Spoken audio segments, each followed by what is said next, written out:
A long time ago, in a land called Judah, there was a small town named Bethlehem. Life there was simple. People grew wheat and barley, tended sheep, and shared meals with their neighbors. But one year, something terrible happened.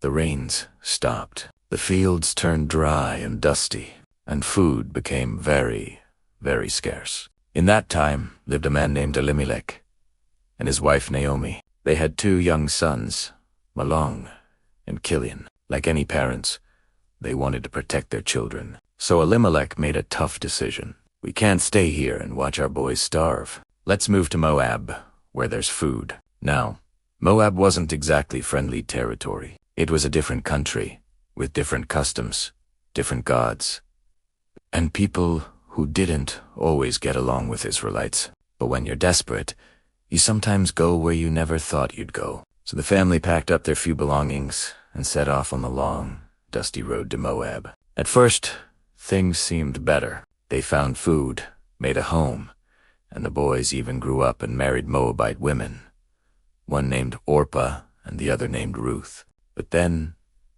heartbreak struck. Elimelech died. Naomi was left a widow in a foreign land. Then, some years later, both her sons also died. Now it was just Naomi, Ruth, and Orpah, 3 women with broken hearts, facing an uncertain future. One day, Naomi heard that back in Bethlehem, the famine was over. The fields were green again. Food was plenty. She called Ruth and Orpah and said gently, "My daughters, I have nothing left to give you. Go back to your families. Maybe you'll marry again and have a better life here in Moab." I must go home." Orpah cried, hugged Naomi tightly, and reluctantly turned back toward her family's home. But Ruth didn't move. Her eyes were full of tears, but her voice was steady. "Don't tell me to leave you. Where you go, I will go. Where you live, I'll live. Your people will be my people, and your God will be my God." It was more than loyalty. It was love. A love that said, "I'm with you, even when it's hard." So the 2 women began their journey back to Bethlehem. They had no money, no husbands, no one to take care of them. But they had each other, and sometimes that's enough to take the next step. Ruth and Naomi finally reached Bethlehem, tired from the long walk. When the people saw Naomi, they could hardly believe it was her. She looked older, worn down by grief. Naomi told them, "Don't call me Naomi anymore. Call me Mara, because my life has been bitter." They had no land, no crops, no income. But in those days, God had given Israel a law that farmers should leave some leftover grain in their fields for the poor to gather. Ruth saw this as their only chance. She said to Naomi, "Let me go into the fields and pick up leftover grain, so we can have food." Naomi nodded, and Ruth set out early the next morning. Ruth didn't know it yet, but she happened to wander into a field belonging to a man named Boaz, a kind, wealthy, and respected farmer who was also a relative of Naomi's late husband. When Boaz arrived and saw Ruth working hard under the hot sun, he asked his workers, "Who is that young woman?" They explained that she was the Moabite who had come back with Naomi, and that she'd been working non-stop since morning. Boaz went over to Ruth and said, "Don't go to any other field. Stay here, close to my workers. I've told the men not to bother you, and when you're thirsty, you can drink from the water jars." Ruth was surprised and humbled. She bowed and said, "Why are you so kind to me, a foreigner?" Boaz replied, "I've heard all about what you've done for Naomi, leaving your home and family to care for her. May the Lord reward you for your kindness." From then on, Ruth continued working in Boaz's fields every day. Boaz even told his workers to purposely drop extra grain for her to gather. Each evening, Ruth returned home with plenty of barley, and Naomi began to see a glimmer of hope in her heart again. She smiled more. She spoke more gently. It was as if a little light had returned to her life. One day, after weeks of harvesting, Naomi said to Ruth, "My daughter, I must find you a safe and secure home where you will be cared for. Boaz is our close relative, and tonight he will be at the threshing floor." She told Ruth exactly what to do.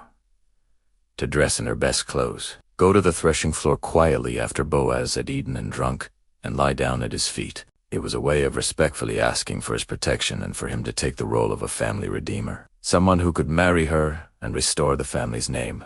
Ruth did everything Naomi said. At midnight, Boaz woke and was startled to find a woman lying at his feet.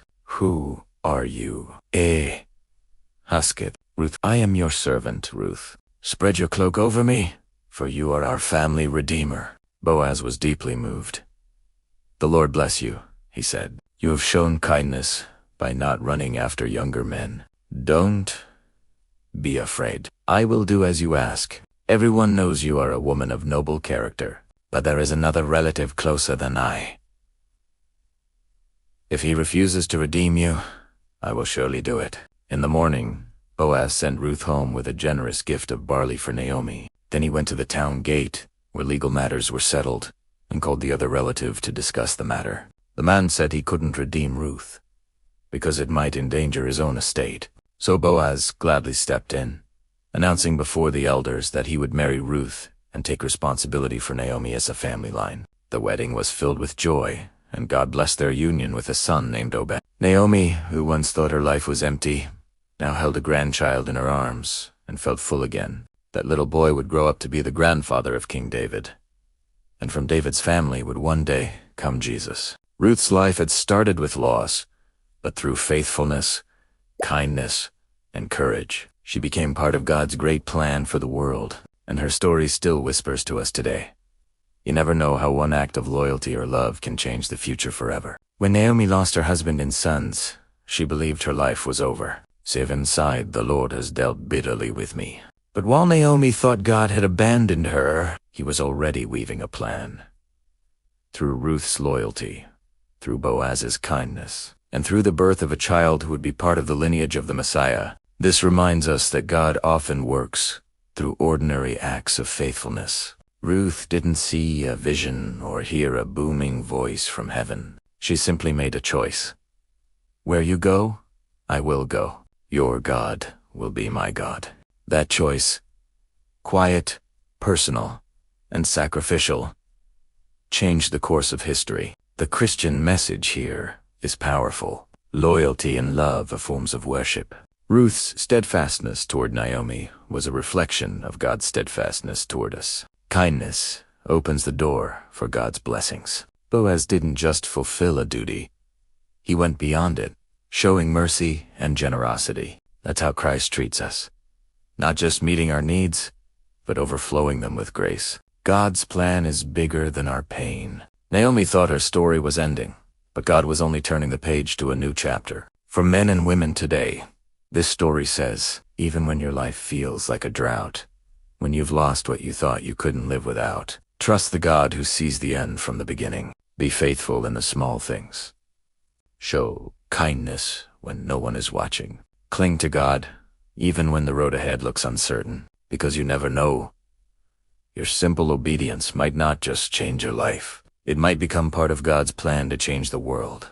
Please like and subscribe for more life-changing biblical stories. Bye for now, and see you in our next story.